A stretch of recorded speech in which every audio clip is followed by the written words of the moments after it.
Previously on the Mitsugu Sasaki channel.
Okay, so my name is Mitsugu.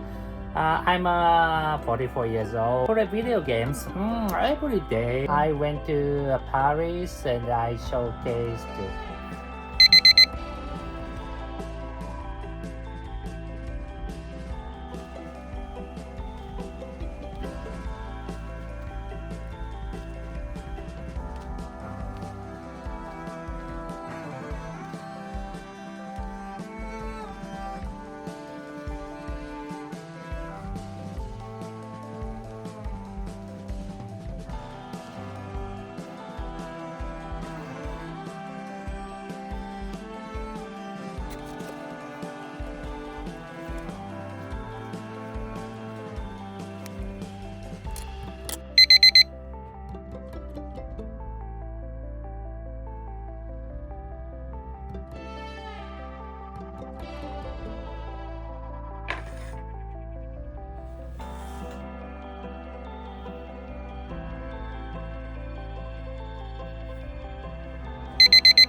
つぐ佐々木チャンネルです。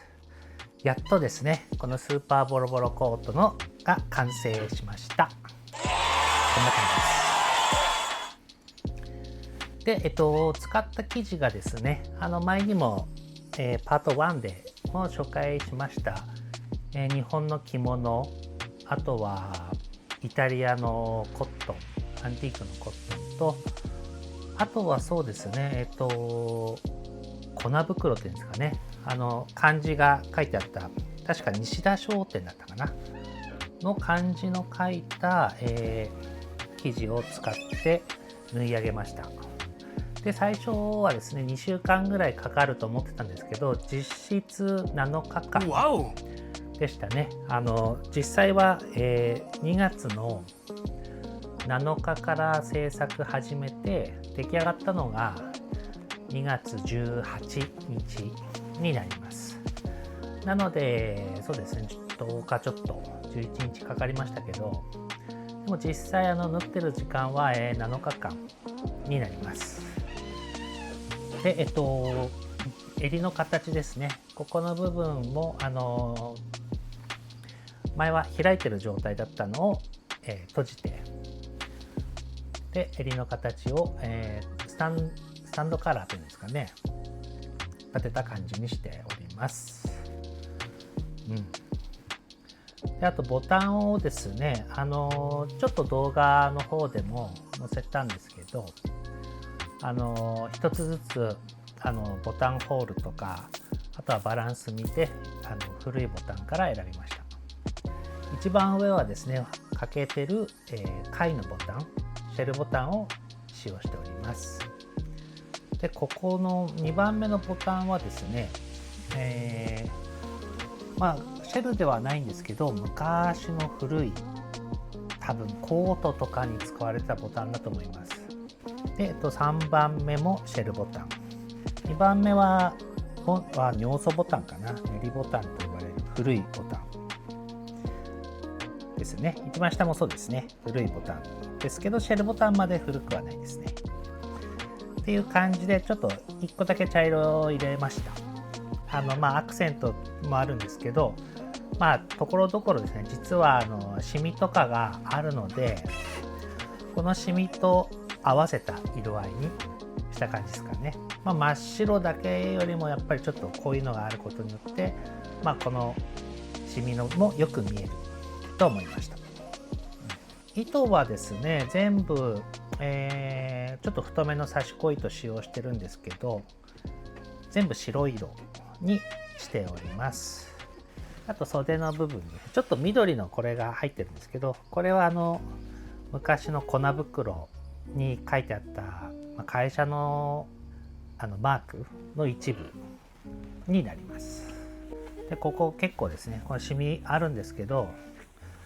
普通なら使わないような場所ですけどね、それでもなんか古い感じ、このまま表現使いたいなと思ったので、何も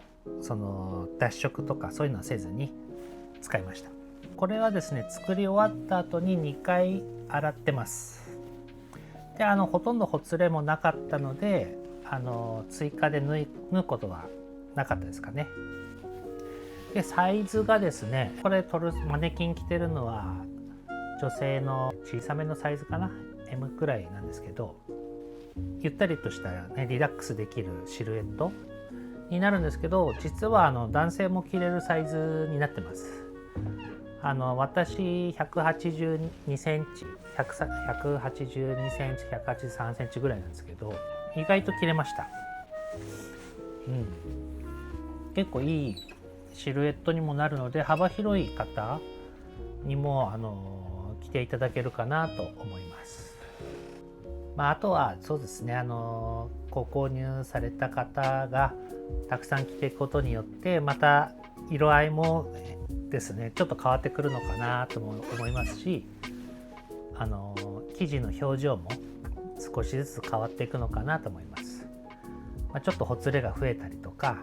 あとは少し毛羽立ちが出てきたりとか、そういうのもお楽しみいただければなと思います。また白い生地だとですね、多分皆さんお持ちだと思うので、もし破れたりしたら手縫いでちょっと直してみるのも面白いと思います。やっぱパッチワークは少しずつ増えていった方がこのコートにもいいと思います。で、中身、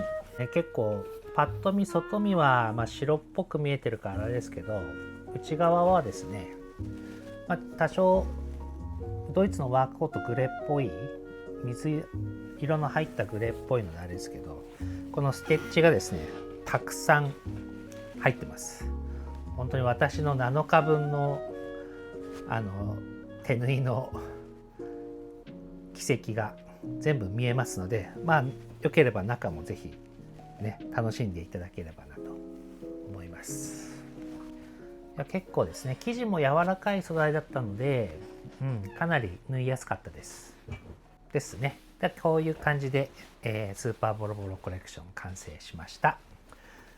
もうネットショップには掲載済みですので、もっと細かいところ見たい方はぜひですねネットショップをご覧ください。では以上です。 YouTube の動画なんですけど、来週はお休みさせていただきます。次ですね、次いつだ、もう3月か、3月中旬ぐらいですかねにまた何かアップできればなと思いますので、それまでちょっと時間ありますけどお待ちください。インスタグラムの方は毎日ですね投稿したいと思いますので、ぜひチェックしてください。では今日もですね最後までご視聴いただきありがとうございました。チャンネル登録と、あとはいいねボタンとコメントもあればぜひコメントも残してください。では3月の中旬ぐらいの動画でまたお会いしましょう。ではまた。